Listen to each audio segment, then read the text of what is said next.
Hey, good afternoon everybody. Today I'm going to show you how to make stuffed green peppers. This dish is really easy and simple to prepare. It only needs a few ingredients and doesn't rely heavily on seasoning. It relies actually just on the flavor of the ingredients. So what you're going to need first is cook up some rice in a rice cooker or whatever way you do it. I always make a whole recipe of it because I keep the other stuff that's left over cold in the fridge for other dishes. And you're going to need a covered casserole for the oven, whatever kind you have. I have my favorite one here. Now, the number of green peppers you're going to need depends on how many your casserole holds. In this case, I have 7 small ones. It will depend on yours. So what I do first before I even start is stuff the peppers into the casserole and see, where I am. So for the rest of the ingredients you're going to need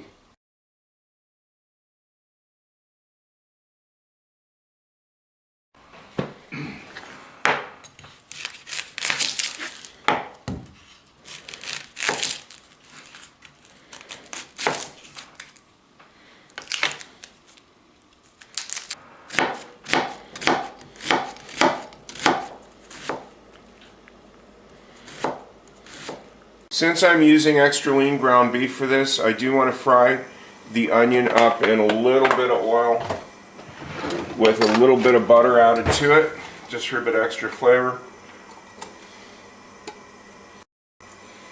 And if you always use a bit of oil when you're using butter, the butter will not burn. A little bit of salt right now will help the water come out of the onions and cook a bit quicker. You can put a bit of pepper in as well. Once the onions cook down a bit and starting to get a little golden, that's when I add the meat. And do turn the heat down a bit because it's going to cook quicker than you want. So the meat and the onion are sauteing nicely together. I'm going to turn the heat down a little bit, just let that go while I get the peppers prepared. Okay, while the meat's cooking, the next thing we should do is get the peppers ready. Now there's 2 steps to this. What you want to do, and I will zoom in here just a little bit for you to see, is you're going to, not cutting right through it, you're just going to cut off a little bit at the bottom, like that, okay? And what that does is make sure the pepper just stands up without falling over. Next thing what you want to do is just cut the tops off. Now, if you notice, some of them will be very cooperative like that, where the stem just falls out when you cut it, which is really nice of the pepper actually. So this will go back on after, during the baking process, just more for looks than anything else. So what you're going to do next is get a spoon and just push down where the ribs are, and you do want to get out as much of the ribs as possible because that's where the bitterness is, and also of course the seeds.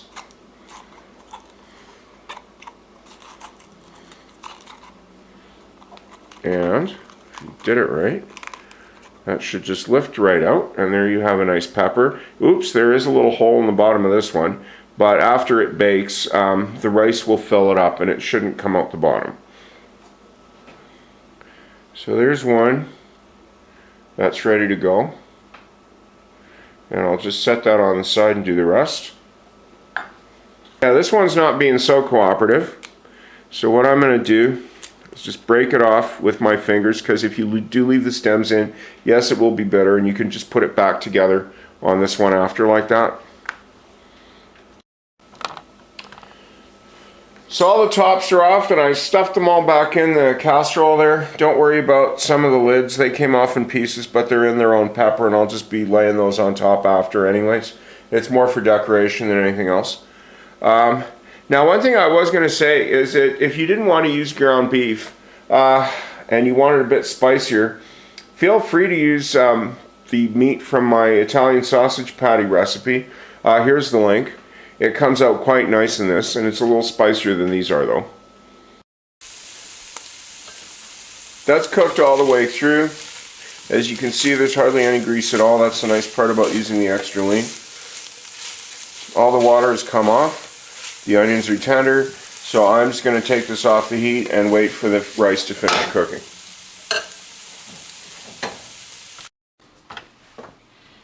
The rice just finished cooking, so let's fluff it up a bit first.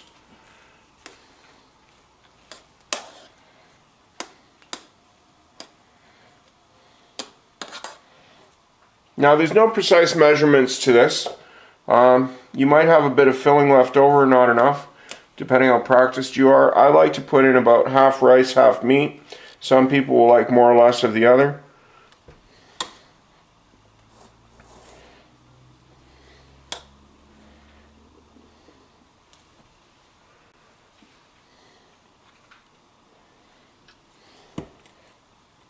So that's how I eyeball it. I just basically put a spoon on top of the meat till I've covered the pan, because I know that's just about an equal thickness.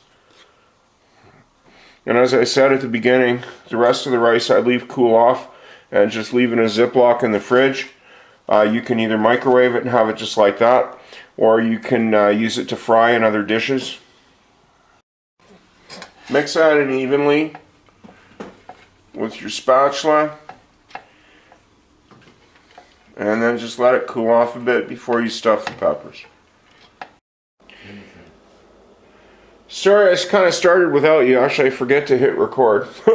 So what you do is you do these one at a time, and I take one out and just put it back in, and after it's done, put the little lid on it there, and as you saw, you fill it up right up.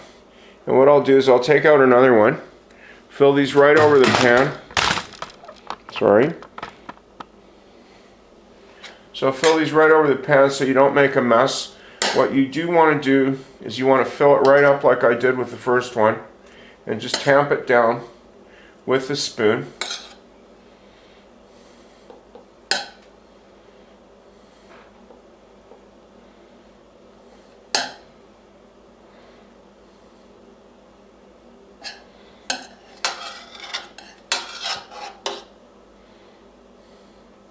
And put it back in the casserole. Put the lid on again. On the pepper, not the casserole. And just keep going like that till you're done. Down to the last one. As you can see, there's a couple of spoons in the bottom.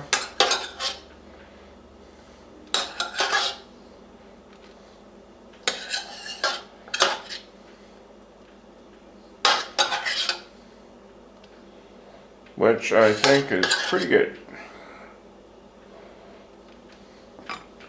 So just pop the lid on that one. Now, doing these one at a time, is a lot easier than trying to fit them in after, because they will move around and get a will of their own, even with the bottoms flattened out. And if you don't cut the little footies off of these things, they'll just fall over and it'll be a huge mess. The last step of the prep is just putting the tomatoes on. I don't use tomato sauce, I just use a good old crushed tomatoes and put some on each one to start off with, because this is going to be baking at fairly low heat. Now, depending on what kind of casserole you've got, this one holds a lot of heat, so I cook at a much lower temperature. I'll probably be cooking mine for a couple hours at 300. If you've got one that doesn't hold the heat as well, if you've got a metal roasting pan, for example, and maybe covering it with tin foil if you have to, that I would do at a higher heat for a shorter length of time.